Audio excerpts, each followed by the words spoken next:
Assalomu alaykum hammaga. Bugun sizlarga ko'rsatadigan kasalligimiz papilloma fan tilida, mahalliy tilda buni so'gal deb ataladi. So'gallar asosan yosh hayvonlarga chiqadi. Bu virusli kasallik. Virusli kasallik bo'lgani uchun yuqumli kasallik bo'ladi. Kantak bo'lganda boshqa sog'lom mollar bilan kantak bo'lganda bir-biriga yuqadi. Asosan yosh hayvonlarda uchraydi. Yana kam hollarda sog'in sigirlarda yelin qismiga chiqib qoladi. O yelin sog'aydigan apparatlarda yoki yelin sog'adigan o'sha sog'uvchilardan sog'lom mollarga yuqish ehtimoli ko'proq bo'ladi. Bu boshimizdan juda ko'p o'tgan. So'galni 3 oydan 12 oygacha, ba'zan 1 yilgacha o'zidan o'zi tanani tark etadigan turlari bo'ladi.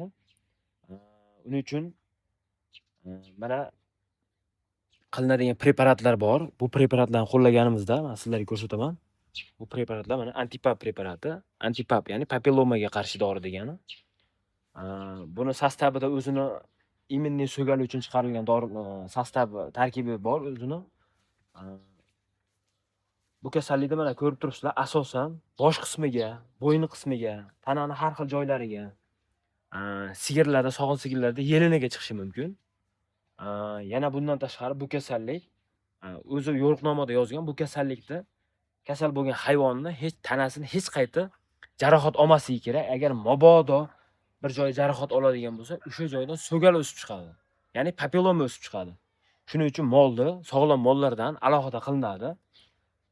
Ya'ni karantinga olinadi, alohida davo muolajalari olib boriladi. Sog'lom mollardan oxiri ichadigan suvlari, badani bir-biriga tegmasligi kerak. Shunga e'tibor beramiz. Bu so'gal ham o'zi hayvon uchun juda ham xavfli kasallik emas, lekin mana bunday xunuk holatga kelib qoladi. Molni og'zini atrofini ko'rib turibsizlar mana. Usti gulkaramga o'xshash bo'ladi. Mana bo'rtib chiqadi tanadan. Xunuk holatga kelib qoladi. Bu molni o'ldirib qo'ymaydi, lekin bu o'sha molni egasiga, tashqaridan kelgan odamgacha xunuk ko'rinadi. Shuning uchun shunaqa kasallikni, shunaqa narsalarni molda ko'rib qolsalaring, vaqtida veterinar shifokoriga vaqtida aloqaga chiqinglar. Buni ukollarni vaqtida qilish kerak. Bu kasallik shunaqasini ko'rganmiz, biz butun badaniga tarqab ketgan kasallar ko'rganmiz.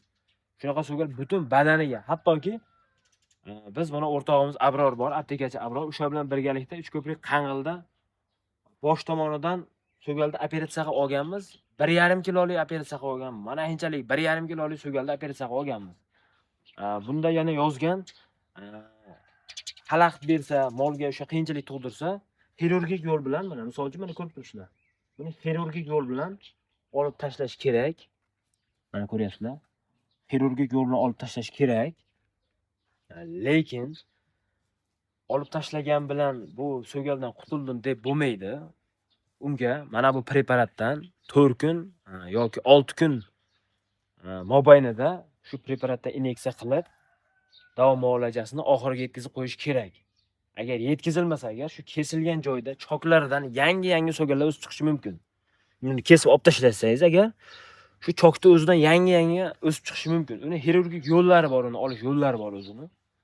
Qanday miqdorda, qanday chuqurlikda, terini qaysi qismidan olib tashlash kerak. Shunaqa yo'llari bor. Shunga qarab bu odamlar o'z bir xil xonadonlarga kiramiz. So'galni o'zi shuni qaychida yoki bir nimada kesib tashlaydi yoki kuydiradi. Bu lekin noto'g'ri.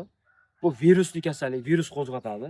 Agar mabodo qonga tarqab ketadigan bo'lsa, butun badaniga tarqab ketadi.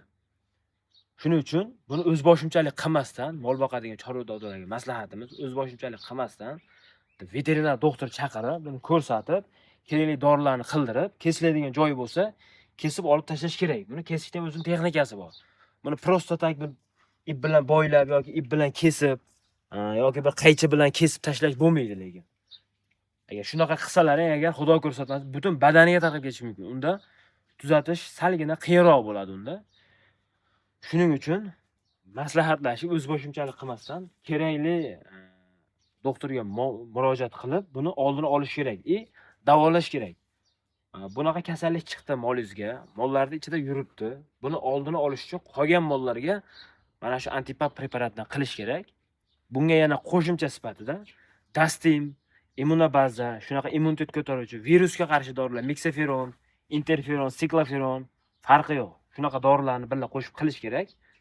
Shundagina buni kasallikni davolab, qolgan mollarga yuqishini oldini olishimiz mumkin.